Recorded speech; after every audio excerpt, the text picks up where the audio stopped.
السلام علی سید الانبیاء والمرسلین وعلی آلہ واصحابہ اجمعین اما بعد اعوذ باللہ من الشیطان الرجیم بسم اللہ الرحمن الرحیم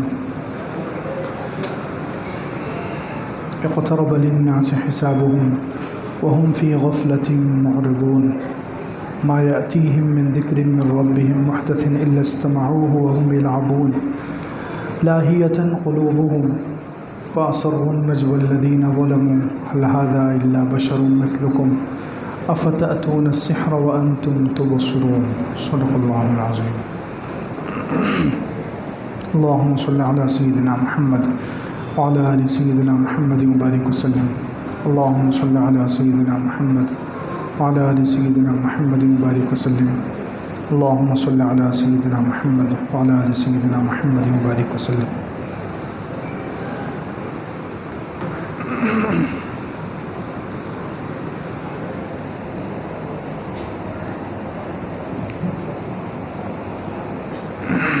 بزرگان محترم، قرآن پاک میں ایک سورت ہے جس کا نام ہے سورہ انبیاء. 17ویں پارے میں یہ سورت ہے سورۃ الانبیاء. سورۃ الانبیاء اس کو اس وجہ سے کہا جاتا ہے کہ اس میں بہت سارے نبیوں کے واقعات بیان کیے گئے، بہت سارے نبیوں کا قصہ اور واقعات اس میں بیان کیے گئے ہیں. لیکن کس ضمن میں، کس نسبت سے اللہ تعالیٰ نے بیان کیے ہیں، کس کانٹیکسٹ میں اللہ تعالیٰ نے بیان کیے ہیں، یہ سمجھنے کی چیز ہے. سورۃ الانبیاء میں اللہ رب العزت نے ہمیں اور قیامت تک کے انسانوں کو یہ بتایا ہے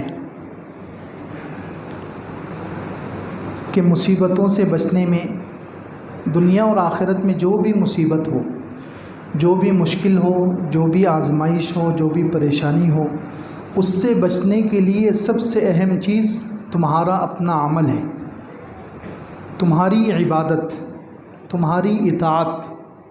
تم جتنے اعمال کر کے رکھو گے، جتنے اعمال کا کھاتا اللہ تعالیٰ کے پاس کھول کر رکھو گے، جتنے اعمال ذخیرہ بنا کر رکھو گے، جتنی عبادت اور اللہ کی اطاعت کا ذخیرہ رکھو گے، تو یہ چیز تمہیں مصیبتوں سے بچائے گی، مشکلات سے نکالے گی. یہ صورت شروع ہوئی، شروع میں اللہ رب العزت نے انسانوں سے شکوہ کیا ہے، انسانوں کا گلہ کیا ہے. اقترب للناس حسابهم وهم في غفلة معرضون. لوگوں کے حساب کا یعنی قیامت کا وقت قریب آ چکا ہے اور لوگ ابھی تک غفلت میں منہ موڑے ہوئے ہیں. یعنی انسان کو چاہیے تھا کہ وہ اپنی مصیبت کے لیے، اور سب سے بڑی مصیبت جو انسانوں پر پیش آنے والی ہے دنیا اور آخرت میں ملا کر، وہ قیامت کے دن کی ہے. قیامت کے دن جس دن حساب ہوگا، وہ سب سے خطرناک مصیبت ہوگی، وہ سب سے بڑی مصیبت جو نہ کبھی کسی انسان کو پیش آئی، نہ اس کے بعد کبھی پیش آئے گی. تو اللہ تعالیٰ نے شکوہ کیا ہے، شکایت کی ہے کہ لوگوں کے حساب کا وقت قریب آ گیا اور لوگ ابھی تک غفلت میں ہیں. لاہیۃ قلوبہم، دلوں میں غفلت ہے، کھیل رہے ہیں، دنیا میں مگن ہے، دنیاوی چیزوں میں لگے ہوئے ہیں. کیا سمجھ رہے ہیں لوگ؟ اپنی مصیبتیں جو پیش آنے والی ہیں آگے کی زندگی میں، اس سے بچنے کے لیے یہ اعمال کیوں نہیں کرتے؟ اعمال کا ذخیرہ جمع کیوں نہیں کر رہے؟ مصیبتوں سے بچنے کے لیے یہ اعمال جمع کر کے کیوں نہیں رکھ رہے ہیں؟ کیوں غفلت میں زندگی گزار رہے ہیں؟ کیا ان کا یہ خیال ہے کہ ہمیشہ رہنے والے ہیں؟ آگے اگلے 2 صفحے کے بعد کہا کہ کوئی بھی انسان ہمیشہ نہیں رہے گا. کوئی کتنا ہی طاقتور ہو، کتنا ہی مضبوط ہو، کتنا ہی صاحب استطاعت ہو، اسباب والا ہو، کتنا ہی بڑا بادشاہ ہو، وَمَا جَعَلْنَا لِبَشَرٍ مِّن قَبْلِكَ الْخُلْدَ. ہم نے آپ سے پہلے کسی انسان کے لیے ہمیشگی نہیں رکھی ہے. کوئی انسان ہمیشہ نہیں رہا ہے. اگر دنیا میں کوئی ہمیشہ رہتا دنیا میں اللہ تعالیٰ اگر کسی کو یہ چانس دیتے کہ وہ ہمیشہ رہے تو وہ صرف اور صرف ہمارے نبی حضرت محمد صلی اللہ علیہ وسلم ہوتے، لیکن اللہ تعالیٰ نے کہا افئم مت فہم الخالدون، آپ کو بھی موت آنے والی ہے تو کیا یہ دوسرے ہمیشہ رہیں گے؟ جب حضور کے لیے ہمیشگی نہیں ہے دنیا میں، جب حضور اقدس صلی اللہ علیہ وسلم جو اللہ کو اتنے محبوب ہیں، اللہ کو اتنے پیارے ہیں، اللہ کو اتنے پسند ہیں، اللہ کے اتنے قریبی ہیں، اتنے اونچے درجے والے ہیں، جب وہ ہمیشہ نہیں رہیں گے اور وہ ہمیشہ نہیں رہے تو پھر ان کے علاوہ کون ہے جو ہمیشہ رہ سکتا ہے؟ پھر کیوں انسان غفلت میں ہے؟ وما جعلنا لبشر من قبلک الخلد افئن مت فهم الخالدون کل نفس ذائقۃ الموت، ہر نفس کو موت آنی ہے۔ وَنَبْلُوكُمْ بِالشَّرِّ وَالْخَيْرِ فِتْنَةً، ہم تمہیں آزمائیں گے برائی کے ذریعے سے بھی اور اچھائی کے ذریعے سے بھی۔ برائی سے بچو گے اپنے اعمال کی وجہ سے، اپنی عبادت اور اطاعت کی وجہ سے، اور نیکیاں بھی نعمتیں بھی ملے گی تمہاری اچھائی کی وجہ سے۔ پھر آگے یہ صورت بڑی عجیب ہے، اللہ کرے کہ ہم اس کا پیغام آج کی رات میں سمجھ لیں اور ہم سب عمل کرنے والے بن جائیں، آمین۔ پھر آگے اللہ تعالیٰ نے کافروں سے، کافر تو انہیں اگر کہا جائے کہ مرنا ہے، مرنے کے بعد زندہ ہونا ہے، قیامت ہے، تو وہ عام طور پر مذاق ہی اڑاتے ہیں، وہ عام طور پر مذاق اڑاتے ہیں اور اپنے آپ کو بہت زیادہ طاقتور سمجھتے ہیں، اپنے آپ کو بہت پاورفل سمجھتے ہیں۔ اللہ تعالیٰ کا بھی مذاق اڑائیں گے نعوذ باللہ، اللہ کے نبی کا بھی مذاق اڑائیں گے، وہ قرآن کا بھی مذاق اڑائیں گے، آخرت کے دن کا بھی مذاق اڑائیں گے، سب چیزوں کا وہ مذاق اڑائیں گے۔ لیکن اللہ تعالیٰ نے کہا یہ جو مذاق اڑا رہے ہیں، جو اپنے آپ کو بہت طاقتور سمجھتے ہیں کافر، قیامت کا، آخرت کا، قیامت کے عذاب کا، بلکہ بہت سارے کافر کہتے ہیں دنیا میں کہ اگر کوئی عذاب ہے تو وہ ہمیں دکھا دو، اگر کوئی عذاب ہے تو وہ ہمارے سامنے لے کر آ جاؤ، ابھی ہمارے اوپر عذاب آ جانا چاہیے۔ کافر ایسا کہتے ہیں، پہلے زمانے میں بھی کہتے تھے، قرآن میں ہے، کئی مرتبہ مشرکین مکہ نے کہا، یا پچھلے نبیوں کے واقعات میں بھی ہے کہ پچھلے نبیوں سے ان کی امتیں کہتی تھی فَأْتِنَا بِمَا تَعِدُنَا إِن كُنْتَ مِنَ الصَّادِقِينَ، جو آپ وعدہ کر رہے ہیں وہ لے آئیے اگر آپ سچے ہیں، اگر آپ سچے ہیں تو عذاب لا کر دکھائیے۔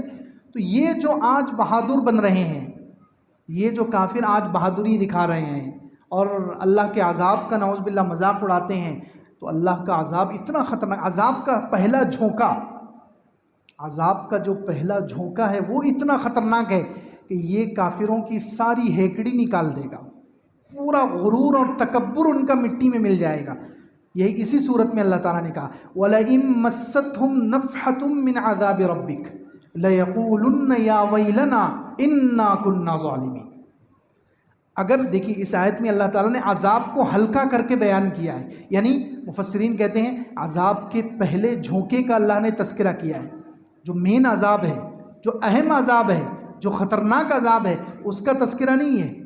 اس میں اللہ تعالیٰ نے جتن آیت ایسی ہے، عربی زبان کے حساب سے دیکھیں، عربی لغت کے حساب سے دیکھیں تو اس میں جتنا ہو سکے اللہ نے ہر لفظ ایسا استعمال کیا ہے جس سے ہلکا پن محسوس ہو۔ وَلَئِن، جیسے شروع میں ان ہے، ان جو ہے عربی میں مخففہ، ہلکا، کسی چیز کو ہلکا کرنے کے لیے، حرف تشکیک کہتے ہیں اس کو، شک پیدا کرنے کے لیے، احتمال کے لیے۔ اس کی جگہ پر اگر ان نہ ہوتا تشدید کے ساتھ تو وہ عذاب سخت ہو جاتا۔ تو اللہ تعالیٰ نے عذاب کے ہلکے پن کو، یعنی عذاب کا جو شروع کا حصہ ہے وہ بہت پہلا جھونکا بتلانے کے لیے اللہ تعالیٰ نے یہاں پر ان کے بجائے ان استعمال کیا، وَلَئِن۔ پھر آگے کہا مَسَّتْهُمْ، اگر ان کو چھو جائے، پورے عذاب میں ان کو ڈال دیا جائے، نہیں، عذاب صرف چھو کر گزر جائے۔ جیسے بہت سارے لوگ ہم دیکھتے ہیں کسی چیز کو چھونا الگ ہے اور کسی چیز میں داخل ہونا الگ ہے، کسی چیز میں گھس جانا یہ الگ ہے، جہنم میں داخل ہونا الگ ہے۔ عذاب صرف ان کو مس کرے، ٹچ کرے، چھو کر گزر جائے، تو چھونے کا تذکرہ ہے۔ دیکھو عذاب کو اللہ تعالیٰ ہلکا کر رہے ہیں، ہلکا کر کے بیان کر رہے ہیں، لیکن ہلکا کر کے بیان کرنے میں بھی مقصد کیا ہے؟ اس عذاب کی شدت کو بیان کرنا ہے، اللہ کی پکڑ کتنی خطرناک ہے، اللہ کی پکڑ کتنی خطرناک ہے، اس کو بیان کرنے کے لیے اللہ تعالیٰ یہ الفاظ استعمال کر رہے ہیں۔ پہلے ان کا لفظ استعمال کیا، پھر مستہم، عذاب ان کو چکھے، صرف ٹچ کرے، نفحتن، یہ بھی عذاب کا ایک جھونکا، پورا عذاب نہیں، عذاب کی ایک ہوا سمجھ لو، ایک جھونکا سمجھ لو، من لا کر، اور عذاب پورا نہیں، من عذاب، عذاب میں سے تھوڑا سا حصہ، من تبعیضی آتا ہے بعض کو بتانے کے لیے۔ پھر کہا ربک، عذابی ربک، یہاں بھی رب کا لفظ استعمال کر کے اور اس کو ہلکا کیا۔ ایک تو ہے اللہ کا عذاب، ایک تو ہے قہار کا عذاب، تو قہار کا لفظ بھی ہو سکتا تھا، لیکن رب، اسے دیکھتے ہیں ہم دنیا میں کہ اگر کسی سے یہ کہا جائے کہ تمہیں پولیس سزا دے گی، فوج سزا دے گی، تو انسان کے اندر ڈر پیدا ہوتا ہے۔ کسی سے یہ کہا جائے تمہارے ابا تمہیں سزا دیں گے، تو یار چلو ابا نے تو پالا ہی ہے، وہ سزا بھی دیں گے، اس میں بھی شفقت ہوگی، انسان یہ سوچتا ہے۔ ابا سزا دیں گے، امی سزا دیں گے، تو اس میں ہلکا پن ہوتا ہے، اور پولیس سزا دے گی، فوج سزا دے گی، یہ کہا جائے تو انسان کے اندر ڈر زیادہ ہوتا ہے، کیونکہ وہ پولیس کی اور فوج کے بارے میں مشہور یہ ہے کہ ان کے اندر رحم نہیں ہوتا۔ تو ایسے ہی یہاں اللہ تعالیٰ نے عذاب کو ہلکا کرنے کے لیے کہا عذاب ربک، آپ کے رب کا عذاب۔ تو یہ دیکھیے چار لفظ اللہ تعالیٰ نے ایسے استعمال کیے جس سے یہ معلوم ہو کہ عذاب ہلکا ہے، عذاب کا پہلا حصہ ہے، جھونکا ہے، لیکن وہ بھی اتنا خطرناک ہے کہ جیسے ہی ان کافروں کو یہ بڑے بڑے متکبر، فرعون جیسا متکبر جو انا ربکم الاعلیٰ کہتا تھا، اور دنیا میں جتنے متکبر ہیں جو ابھی قرآن کا مذاق اڑاتے ہیں، نعوذ باللہ، اللہ کا مذاق اڑاتے ہیں، آخرت کا مذاق اڑاتے ہیں، یہ بڑے بڑے متکبر اور بڑے ظاہری اعتبار سے طاقتور لوگ، جب ان کو پہلا جھونکا لگے گا، عذاب تھوڑا سا چکھیں گے بس، تو لَيَقُولُنَّ يَا وَيْلَنَا إِنَّا كُنَّا ظَالِمِينَ، فوراً سارا تکبر نکل جائے گا، ساری بڑائی، غرور، نشہ جو تھا پیسوں کا، حکومت کا، سب نکل جائے گا، اور فوراً اپنے جرم کا اقرار کریں گے، کہیں گے لَيَقُولُنَّ، ضرور بالضرور کہیں گے إِنَّا كُنَّا ظَالِمِينَ، ہم ہی ظالم تھے۔ تو خیر بات چل رہی ہے کہ سورہ انبیاء میں اللہ رب العزت نے انسانوں کے عمل نہ کرنے کی شکایت کی ہے، اور بعد میں یہ شروع کے پاؤں پارے میں اللہ تعالیٰ نے جو لوگ عمل نہیں کرتے ان کا شکوہ کیا ہے، ان کی شکایت کی ہے، کافروں کے عذاب کا تذکرہ کیا ہے، لیکن آخر کے پاؤں پارے کی طرف جائیں تو اس میں پھر اللہ رب العزت نے کچھ نبیوں کے واقعات بیان کیے۔ انسان کو جو دنیا میں حالات پیش آتے ہیں، انسان پر جو دنیا میں مشکلات پیش آتی ہیں، یا تو کسی بھی مسلمان پر جو آزمائش میں اللہ تعالیٰ مبتلا کرتے ہیں، تو یا تو کسی مسلمان پر کوئی ظالم بادشاہ مسلط ہوگا، ظالم بادشاہ کو مسلط کر کے آزمایا جاتا ہے، یا بیماری مسلط کر کے آزمایا جاتا ہے، یا کوئی بڑی مصیبت میں انسان ایسا گھر جائے کہ اس کو ہر طرف اندھیرا نظر آئے، کوئی بچنے کی اور اس مصیبت سے نکلنے کی شکل نظر نہ آئے، ایسی مصیبت ڈال کر آزمایا جاتا ہے۔ کسی کو اولاد سے محروم رکھ کے آزمایا جاتا ہے نا، یہ سب شکلیں، آزمائش کی شکلیں سارے مسلمانوں کے ساتھ انہی قسم کی ہے، یا تو ظالم بادشاہ مسلط ہوگا، یا بیماری ڈال کر اللہ تعالیٰ آزمائیں گے، یا ایسی مصیبت ڈال دیں گے کہ جس میں بچنے کے لیے کوئی راستہ نظر نہیں آئے گا، سب طرف اندھیرا ہی اندھیرا نظر آئے گا، یا اولاد سے محروم رکھ کر، یا نعمت دے کر بھی آزماتے، کبھی بادشاہت دے کر، مالداری دے کر، چیزیں دے کر، نعمتیں دے کر آزمائیں گے۔ تو یہ ساری آزمائشوں سے نکلنے کے لیے کیا ہے؟ انسان کا اپنا عمل، اس کے لیے اللہ تعالیٰ نے بہت سارے نبیوں کی مثال دی ہے، بہت سارے نبیوں کی مثال دی ہے۔ کسی پر اگر ظالم بادشاہ مسلط ہو، مثال کے طور پر ظالم بادشاہ مسلط ہو، اسے ظالم بادشاہ کے چنگل سے نکلنا ہے، اس سے بچنا ہے، تو اس کے لیے اللہ تعالیٰ نے 3 نبیوں کے واقعات بیان کیے۔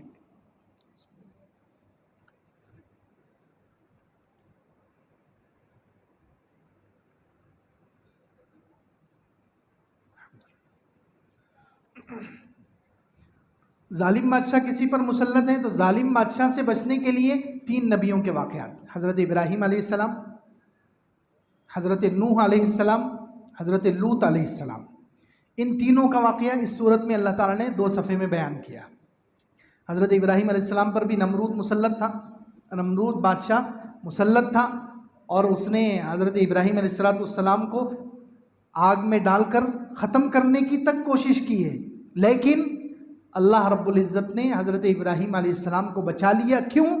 اللہ تعالیٰ نے فرمایا قلنا یا نار کونی بردن و سلاما علی ابراہیم، ہم نے آگ سے کہا کہ اے آگ تو ٹھنڈی ہو جا سلامتی کے ساتھ ابراہیم علیہ السلام پر۔ آگے کہا وَنَجَّيْنَاهُ وَلُوطًا إِلَى الْأَرْضِ الَّتِي بَارَكْنَا فِيهَا لِلْعَالَمِينَ، ہم نے ابراہیم علیہ السلام کو اور ان کے ساتھ لوط علیہ السلام کو نجات دی ایسی زمین کی طرف جس میں ہم نے سارے جہانوں کے لیے برکتیں رکھی ہیں۔ اور آگے کہا وَوَهَبْنَا لَهُ إِسْحَاقَ وَيَعْقُوبَ نَافِلَةً وَكُلًّا جَعَلْنَا صَالِحِينَ، ہم نے بعد میں ابراہیم علیہ السلام کو بیٹے دیے، اسحاق بھی دیے اور یعقوب پوترا بھی دیا۔ کیوں دیا؟ وَكُلًّا جَعَلْنَا، یہ سب کے سب نیک تھے۔ دیکھیے نیکی کی وجہ سے، ان کے اعمال کی برکت سے اللہ تعالیٰ نے انہیں ظالم بادشاہ سے بچا لیا۔ پھر حضرت لوط علیہ السلام کے بارے میں آگے ہے کہ لوط علیہ السلام کی قوم بہت خطرناک تھی۔ کانت تعمل الخبائث، وہ گندے کام کرتے تھے، یعنی مرد سے خواہش پوری کرنا، اس طریقے کے وہ غلیظ کام کرتے تھے۔ انہم کانوا قوم سوء فاسقین، وہ فاسق لوگ تھے۔ ونجیناہ، ہم نے لوط علیہ السلام کو نجات دی، کیوں؟ وکانوا لنا عابدین، وہاں پر لفظ ہے کہ وہ عبادت کرنے والے تھے۔ تو ظالم بادشاہ سے بچایا اللہ نے، لوط علیہ السلام کو بھی بچایا ظالم لوگوں سے، حضرت ابراہیم علیہ السلام کو بچایا۔ اور آگے وَنُوحًا إِذْ نَادَى مِن قَبْلُ فَاسْتَجَبْنَا لَهُ وَنَجَّيْنَاهُ وَأَهْلَهُ مِنَ الْكَرْبِ الْعَظِيمِ، نوح علیہ السلام نے جب ہم کو پکارا تو ہم نے نوح علیہ السلام کو بچایا، ہم نے نوح علیہ السلام کو ان کے گھر والوں کو بچایا، من الکرب العظیم، بڑے دردناک مصیبت سے بچایا۔ اور نوح علیہ السلام کے بارے میں بھی کہا کہ یہ نیک تھے اور عبادت گزار تھے۔ تو دیکھیے ظلم سے بچنا ہے، ظالموں سے بچنا ہے، ظالموں کے چنگل سے نکلنا ہے، اور ظالموں کی طرف سے پیش آنے والی مصیبتوں سے بچنا ہے، تو اس کے لیے سب سے بڑی چیز ایک تو اللہ کی رحمت کا سہارا ہے، اس کے بعد انسان کا اپنا عمل، اعمال کا ذخیرہ، عبادت تیار کر کے رکھو۔ اسی طرح اس صورت میں اللہ تعالیٰ نے حضرت یونس علیہ السلام کا واقعہ بیان کیا، وَذَنُّونِ إِذْ ذَهَبَ مُغَاضِبًا فَظَنَّ أَن لَّن نَّقْدِرَ عَلَيْهِ فَنَادَىٰ فِي الظُّلُمَاتِ أَن لَّا إِلَٰهَ إِلَّا أَنتَ سُبْحَانَكَ إِنِّي كُنتُ مِنَ الظَّالِمِينَ، کہ حضرت یونس علیہ السلام مچھلی کے پیٹ میں چلے گئے۔ تفصیلی واقعہ ہے، مجھے صرف اشارے کرنے۔ حضرت یونس علیہ السلام مچھلی کے پیٹ میں چلے گئے، اور مچھلی کے پیٹ میں جا کر ان کو یاد آیا کہ مجھ سے غلطی ہو گئی۔ گناہ نہیں، نبی سے گناہ نہیں ہوتا، نبی کی ذات، سارے انبیاء علیہ السلام، ہمارا عقیدہ یہ ہے کہ وہ معصوم ہوتے ہیں، ان سے کوئی حرام کام، کوئی بڑا گناہ نہیں ہوتا، چھوٹی موٹی خطا ہو سکتی ہے۔ تو حضرت یونس علیہ السلام سے خطا ہوئی اور وہ مچھلی کے پیٹ میں چلے گئے۔ اب اندھیرے، فی الظلمات، مچھلی کے پیٹ کا اندھیرا ہے، اور رات کا اندھیرا ہے، سمندر کا اندھیرا ہے، تین اندھیروں میں ہو سکتا ہے کسی انسان پر، مسلمان پر ایسے ہی حالات ہوں، اندھیرے ہی اندھیرے ہوں، خود بیمار ہو جائے، ایک مصیبت، اس کے پاس پیسے نہ ہو، دوسری مصیبت، اسی طرح اس کی اولاد میں سے بھی کوئی بیمار ہو، یا گھر میں کھانے کے لیے نہ ہو، یہ ایک مصیبت، تو کئی مصیبتوں کا اندھیرا جمع ہو سکتا ہے۔ تو اس میں نمونہ حضرت یونس علیہ السلام، کہ حضرت یونس علیہ السلام نے کیا کیا؟ جب وہ فی الظلمات، اندھیروں میں چلے گئے، تین اندھیروں کے اندر چلے گئے، تو انہوں نے اللہ رب العزت کو پکارا، فنادا فی الظلمات ان لا الہ الا انت سبحانک، تو اللہ رب العزت نے ان کو بچا لیا، نجات دی۔ سورہ صافات میں 23ویں پارے میں جو سورت ہے سورہ صافات میں، اس میں اللہ تعالیٰ نے حضرت یونس علیہ السلام کو کیوں بچایا، اس کی وجہ اللہ تعالیٰ نے وہاں بیان کی ہے۔ فلولا انہ کان من المسبحین، اگر وہ مسبحین میں سے نہ ہوتے، للبث فی بطنہ الی یوم یبعثون، تو وہ قیامت تک مچھلی کے پیٹ میں ہی رہتے۔ اگر وہ تسبیح پڑھنے والوں میں سے نہ ہوتے، تو اب تسبیح پڑھنے والوں میں سے نہ ہوتے، اس سے کیا مراد ہے؟ تسبیح سے یہاں کیا مطلب ہے؟ مفسرین کے بہت سارے اقوال ہیں۔ عبداللہ ابن عباس رضی اللہ عنہ جو مشہور صحابی ہیں، مفسر بھی ہیں صحابہ میں، وہ کہتے ہیں کہ یہاں تسبیح سے مراد کان لہ صلاۃ قدیمۃ فی جوف اللیل، حضرت یونس علیہ السلام کا پرانے زمانے سے آدھی رات کو اٹھ کر عبادت کرنے کا معمول تھا، اس معمول کی وجہ سے اللہ نے ان کو بچا لیا۔ کان لہ صلاۃ قدیمۃ فی جوف اللیل، آدھی رات کو اٹھ کر وہ زمانے سے عبادت کرتے تھے، تہجد پڑھتے تھے، اس عمل کی برکت سے اللہ رب العزت نے ان کو مچھلی کے پیٹ سے بچا لیا۔ بعض مفسرین کہتے ہیں کہ یہاں تسبیح پڑھنے سے مراد یہ ہے کہ وہ بہت عبادت گزار تھے، جب وہ مچھلی کے پیٹ میں نہیں گئے تھے بہت زمانے سے وہ عبادت پابندی کے ساتھ کرتے تھے، تو ان کی عبادت کی برکت سے اللہ نے ان کو بچا لیا۔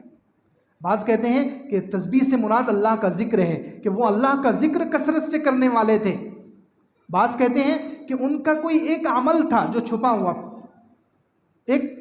ہوا تنہائی کا کوئی عمل تھا جس کی برکت سے اللہ تعالیٰ نے انہیں مچھلی کے پیٹ سے بچا لیا۔ تو دیکھیے کتنی ہی خطرناک مصیبت ہو جس میں انسان ایسے اندھیروں میں گھر جائے کہ بچنے کا کوئی راستہ نظر نہ آئے، لیکن اس کے پاس اگر پہلے سے وہ عمل کرتا ہے، عبادت کرتا ہے، اطاعت کا اس کے پاس ذخیرہ ہے، تو اللہ رب العزت کہتے ہیں کہ اللہ رب العزت اس کو بچا لیں گے اس کی عبادت کی وجہ سے، اس کی اطاعت کی وجہ سے۔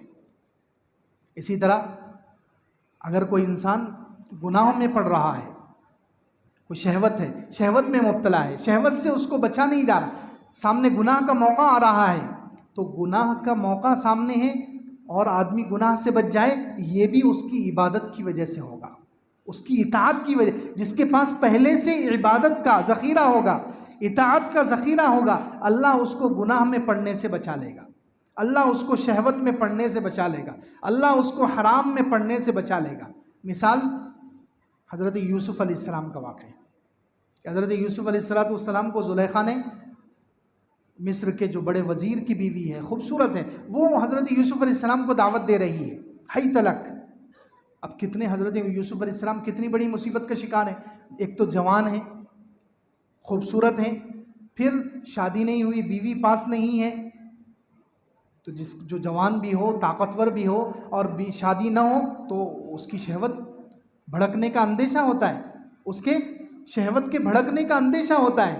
تو حضرت یوسف علیہ السلام ایک تو خوبصورت بھی ہیں، جوان بھی ہیں، شادی شدہ نہیں ہے اور گھر سے دور ہے، بدنامی کا کوئی خطرہ نہیں ہے، بدنامی کا کوئی خطرہ نہیں ہے، اور سامنے والی عورت خود دعوت دے رہی ہے، زلیخا، وہ خوبصورت، وہ بھی عورت ایسی ویسی نہیں ہے کہ کالی کلوٹی کوئی عورت بلائے زنا کی دعوت دے، کوئی غریب عورت ہو، بیکار قسم کی عورت ہو، وہ اس زمانے کے سب سے بڑے وزیر کی بیوی ہے، خوبصورت ہے، وہ خود گناہ کی دعوت بھی دے رہی ہے اور موقع فراہم کر رہی ہے، پورے اسباب تیار کر رہی ہے، لیکن حضرت یوسف علیہ السلام کہتے ہیں قال معاذ اللہ انہ ربی احسن مثوائے، اللہ کی پناہ، میں یہ گناہ نہیں کر سکتا، میرا رب ہے جس نے مجھے اچھا ٹھکانہ دیا ہے، میں کیسے اس کی نافرمانی کر سکتا ہوں۔ بچ گئے۔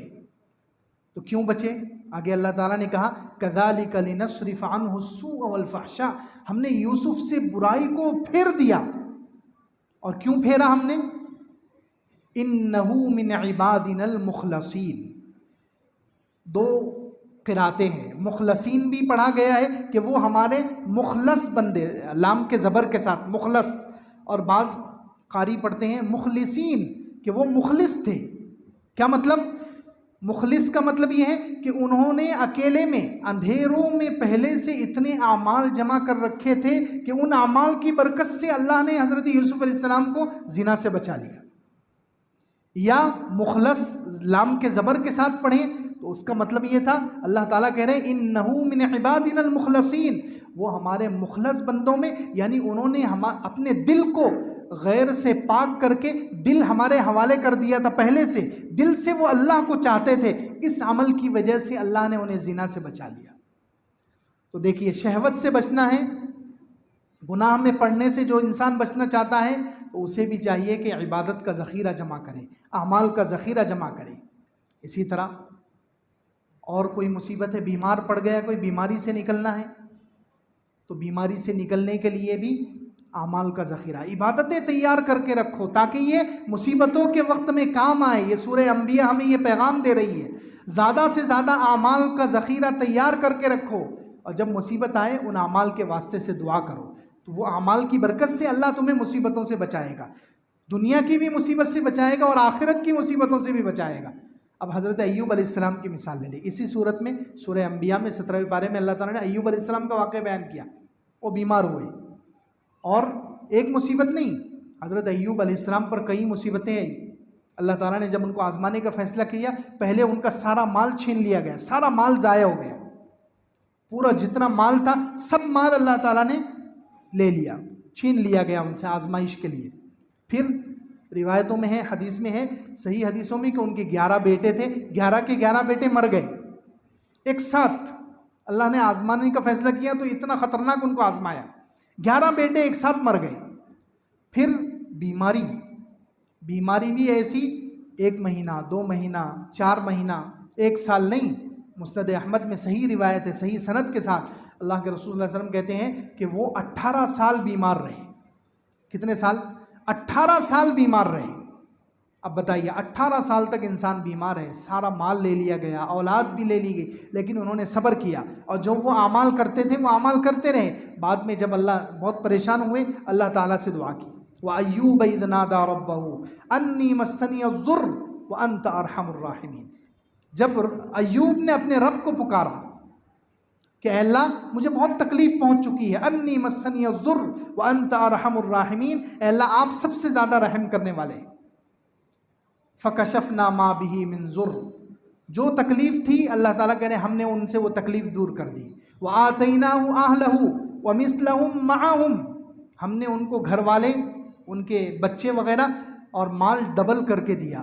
11 کے بجائے اب 22 بچے مل گئے، 11 کے بجائے اب اچھا ہونے کے بعد کتنے بچے؟ 22 بچے مل گئے، اور بیوی اور مال بھی جتنا تھا ڈبل کر کے اللہ تعالیٰ نے دے دیا۔ کیوں دیا؟ آگے کہا رحمتم منا، یہ ہماری طرف سے رحمت تھی، وذکریٰ للعابدین، عبادت کرنے والوں کے لیے اس میں نصیحت ہے۔ کس کے لیے نصیحت ہے؟ جو عبادت کا ذخیرہ جمع کر کے رکھے گا، وہ کتنی بھی بڑی مصیبت میں چلا جائے اللہ اس کی مصیبت سے اس کو واپس لائیں گے۔ عبادتیں انسان کو بچاتی ہے، عبادتیں انسان کو مصیبت سے نکالتی ہے، کتنی ہی بڑی مصیبت ہو، اللہ کے لیے کسی مصیبت کو دور کرنا کوئی مشکل نہیں ہے۔ وَذِكْرَىٰ لِلْعَابِدِينَ، یہ عابدوں کے لیے، عبادت گزاروں کے لیے اس میں نصیحت ہے۔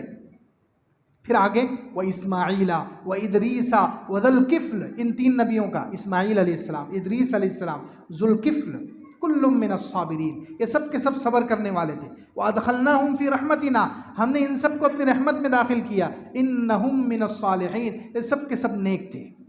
دیکھیے نیک تھے اور عبادت گزار تھے، نیک تھے اور عبادت گزار تھے، تو اللہ نے ان کو دنیا کی بھی مصیبت سے بچایا، آخرت کی بھی مصیبت سے اللہ تعالیٰ بچائے۔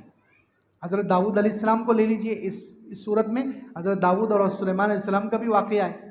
ان پر تو کوئی مصیبت نہیں آئی، الٹا اللہ تعالیٰ نے ان کو نوازا ہے۔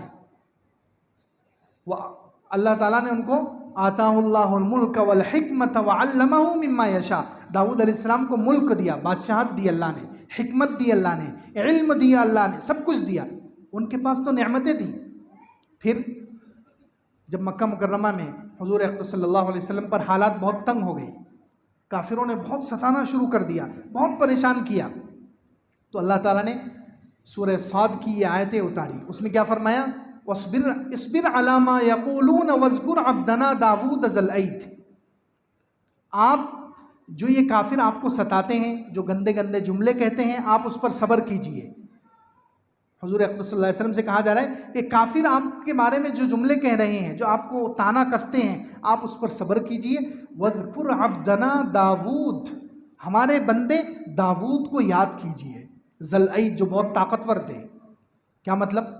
جسمانی طاقت مراد نہیں ہے، روحانی اعتبار سے، اعمال میں وہ بہت طاقتور تھے، وہ اعمال میں بہت طاقتور تھے۔ داؤد ذا الایدِ انہ اواب، وہ اواب تھے۔ کیا مطلب؟ اس کے کئی مفسرین کے کئی اقوال ہیں۔ اواب کا مطلب ایک تو بہت زیادہ رونے والے تھے، اپنے غلطیوں کو یاد کرتے تھے، اس پر روتے تھے، بہت زیادہ توبہ کرنے والے تھے، بہت زیادہ نیک عمل کرنے والے تھے، راتوں میں تہجد پڑھنے والے تھے۔ یہ سب اقوال ہیں، یعنی خلاصہ کیا نکلا کہ وہ عبادت گزار تھے۔ داؤد علیہ السلام کو یاد کیجئے، وہ بہت عبادت گزار تھے، بہت نیک تھے، بہت متقی پرہیزگار تھے۔ اس کی برکت سے اللہ تعالیٰ نے ان کو پھر مال بھی دیا، حکومت بھی دی، اللہ تعالیٰ نے ان کو بادشاہت دی، علم دیا، سب کچھ دیا۔ تو جسے مال چاہیے، حکومت چاہیے، طاقت چاہیے، جو کچھ چاہیے، اسے بھی عبادت کرنی پڑے گی۔ عبادت کرو، اللہ کو راضی کرو اعمال کے ذریعے، عبادت اور نیک بن جاؤ تو اللہ رب العزت یہ چیزیں بھی دے گا، مصیبتوں سے بھی بچائے گا اور دنیا میں بھی نوازے گا، دنیا میں بھی ساری چیزیں دے گا۔ اسی طرح سورہ انبیاء میں ایک اور نبی کا واقعہ ہے، حضرت زکریا علیہ السلام۔ انسان کو جیسے میں نے پہلے کہا تھا کہ آزمائشیں الگ الگ شکل کی ہوتی ہے. کبھی بادشاہ مسلط کر دیا جاتا ہے، ظالم بادشاہ. اس کی مثال کے لیے اللہ تعالیٰ نے حضرت ابراہیم، حضرت نوح، حضرت لوط علیہ السلام کا واقعہ بیان کیا. کسی کو بیماری کے ذریعے آزمایا جاتا ہے، اس کے لیے اللہ تعالیٰ نے حضرت ایوب علیہ السلام کی مثال دے کر بتایا. کسی کو مصیبتیں گھیر لیتی ہیں، اندھیرا ہو جاتا ہے، راستہ نظر نہیں آتا، ایسے لوگوں کے لیے اللہ تعالیٰ نے یونس علیہ السلام کا واقعہ مثال میں بیان کیا. اب کچھ لوگ ایسے ہوتے ہیں جنہیں کوئی نعمت اللہ تعالیٰ نہ دے کر آزماتے ہیں، کوئی نعمت سے محروم رکھ کر، جیسے حضرت زکریہ علیہ السلام. ان کو اللہ تعالیٰ نے اولاد نہ دے کر آزمایا. ان کو شروع میں اولاد نہیں ہوئی، بیوی بانجھ تھی، خود کی جوانی گزر گئی، تقریباً 100 سال یا 120 سال کی عمر کو پہنچ گئے، اولاد ہی نہیں ہے اور ہو بھی نہیں سکتی ہے. کیوں؟ کہ بیوی عقیم بانجھ ہے، یعنی بیوی کے اندر بچہ پیدا کرنے کی صلاحیت ہی نہیں ہے، ہو ہی نہیں سکتی اولاد ظاہری اسباب کے اعتبار سے. لیکن انہوں نے اللہ تعالیٰ سے دعا کی. وَزَكَرِيَّا إِذْ نَادَى رَبَّهُ رَبِّ لَا تَذَرْنِي فَرْدًا. زکریا کو یاد کرو جب انہوں نے اپنے رب کو پکارا، اے اللہ مجھے اکیلا مت چھوڑ. رَبِّ لَا تَذَرْنِي فَرْدًا وَأَنْتَ خَيْرُ الْوَارِثِينَ. اے اللہ آپ بہترین وارث ہیں، مجھے ایک وارث چاہیے، مجھے ایک بیٹا چاہیے جو میری دینی ذمہ داری کو سنبھالے، دینی امانت کو سنبھالے، میرے بعد دینی وراثت کا وہ ذمہ دار بن جائے. اے اللہ ایسا بیٹا مجھے چاہیے. تو اللہ رب العزت نے ان کی دعا قبول کی. ان کی دعا قبول کر کے اللہ تعالیٰ نے فرمایا وَوَهَبْنَا لَهُ یحییٰ. ہم نے یحییٰ ان کو ہدیے میں دیا. وَأَصْلَحْنَا لَهُ زَوْجَهُ فَاسْتَجَبْنَا لَهُ. ہم نے ان کی دعا قبول کی، ان کو یحییٰ دیا اور ان کی بیوی کو ان کے لیے اچھا کر دیا. یعنی بیوی کے اندر وہ صلاحیت نہیں تھی نا بچہ پیدا کرنے کی، اللہ نے ان کے لیے، لفظ دیکھیے اللہ کو اپنے نبیوں سے، اپنے نیک بندوں سے کتنا پیار ہے. 3 جگہ اللہ تعالیٰ نے یہ کام کرنے کا ریزن اور اس کی وجہ اللہ تعالیٰ نے بیان کی. فاستجبنا لہو، زکریا کے لیے ہم نے یہ کیا، زکریا کے لیے یہ کیا، زکریا کے لیے یہ کیا. 3 جگہ اللہ تعالیٰ نے یہ کہا ہے. فاستجبنا لہو ووہبنا لہو یحییٰ وَأَصْلَحْنَا لَهُ. ہم نے زکریا کے لیے اس کی دعا قبول کی. وہ بندہ ہمیں اتنا پسند ہے، وہ بندہ ہمارا اتنا اچھا ہے کہ ہم نے اس کے لیے اس کی دعا قبول کی. ہم نے اس کے لیے اس کو بیٹا ہدیے میں دے دیا. ہم نے اس کے لیے اس کی بیوی کو صحیح کر دیا. اب یہ سب نبیوں کے واقعات بیان ہو گئے. اب آگے اللہ تعالیٰ نے ان نبیوں کی 3 صفات بیان کی، سارے نبیوں کی. حضرت ابراہیم علیہ السلام، نوح علیہ السلام، لوط علیہ السلام، داود علیہ السلام، سلیمان علیہ السلام، ایوب علیہ السلام، اسماعیل، ادریس، ذوالکفل اور یونس علیہ السلام اور زکریا علیہ السلام. یہ سارے 8-10 نبیوں کا تذکرہ ہوا. اس کے بعد اللہ تعالیٰ نے ان سب کی جو خصوصیات تھی وہ 3 لفظ میں اللہ تعالیٰ نے بیان کی ہے. ان کے اندر جتنی خوبیاں تھیں ان کو اللہ تعالیٰ نے گویا 3 چیزوں کے اندر سمیٹ کر بیان کر دیا. پہلی چیز انہم کانوا یسارعون فی الخیرات، کہ یہ سب کے سب نیکیوں میں آگے بڑھنے والے. دیکھیے لفظ کیا اللہ تعالیٰ استعمال کر رہے ہیں، سبحان اللہ. یہ نہیں کہا یسارعون، ایک ہوتا ہے الی الخیرات، نیکیوں کی طرف بڑھنے والے نہیں، نیکیوں میں بڑھنے والے. یعنی وہ نیکی میں ہی رہتے ہیں، ایک نیکی سے دوسری نیکی میں منتقل ہو جاتے ہیں، ایک عمل سے دوسرے عمل میں، بیچ میں خالی وقت نہیں ہے ان کے پاس. ان کے پاس خالی وقت نہیں ہے کہ وہ گیم کھیلیں گے، واٹس ایپ چلائیں گے، فیس بک چلائیں گے، تفریح کریں گے، وہ تھوڑا گھوم لیں گے، تھوڑی بات چیت کر لیں گے، تھوڑی ٹی وی دیکھ لیں گے، گناہ کر لیں گے. اس کے لیے ان کے پاس وقت ہی نہیں ہے. یسارعون فی الخیرات، ایک نیکی سے دوسری نیکی، ایک نیکی سے دوسری نیکی، بس اسی میں چلتے رہتے ہیں. وہ اتنی زیادہ نیکی کرنے والے ہیں وہ کہ برائی کرنے کے لیے اور وقت پاس کرنے کے لیے ان کے پاس ٹائم ہی نہیں ہے. ٹائم پاس کرنے کے لیے ان کے پاس کوئی چیز ہی نہیں ہے، گناہ کرنے کے لیے وقت ہی نہیں ہے. نیکی ہی نیکی، نیکی ہی نیکی، نیکی ہی نیکی. انہم کانوا یسارعون فی الخیرات، یہ پہلی صفت. دوسری صفت وَيَدْعُونَنَا رَغَبًا وَرَهَبًا، وہ ہمیں پکارتے ہیں، ہم سے دعا کرتے ہیں، خواہش کرتے ہوئے بھی اور ڈرتے ہوئے بھی. یعنی صرف بعض لوگ ایسے ہوتے ہیں جو صرف مصیبت میں پکارتے ہیں، جو ضرورت کے وقت پکارتے ہیں اس کو کہتے ہیں رغبت کے ساتھ، کہ مصیبت آ گئی یا کوئی ضرورت پیش آ گئی تو انسان اللہ سے مانگ لے، اللہ کے سامنے رو لے. بس مصیبت ہٹ گئی ضرورت پوری ہو گئی تو پھر دعا بند نہیں. وہ لوگ ایسے نہیں ہیں. وہ ضرورت ہو نہ ہو، مصیبت ہو نہ ہو، ہمیشہ ضرورت نہیں ہوگی، مصیبت نہیں ہوگی، حاجت نہیں ہوگی تو وہ اللہ تعالیٰ کو ڈر کر پکاریں گے، ہر حال میں دعا کرتے رہتے ہیں. یدعوننا رغبا ورہبا، یہ دوسری چیز، دوسری صفت. تیسری صفت وَكَانُوا لَنَا خَاشِعِينَ، اور وہ ہم سے ڈرنے والے ہیں. اس کا کیا مطلب ہے؟ تابعی ہے ایک، امام اعمش کے استاد ہیں، انہوں نے اس کی تفسیر بیان کی.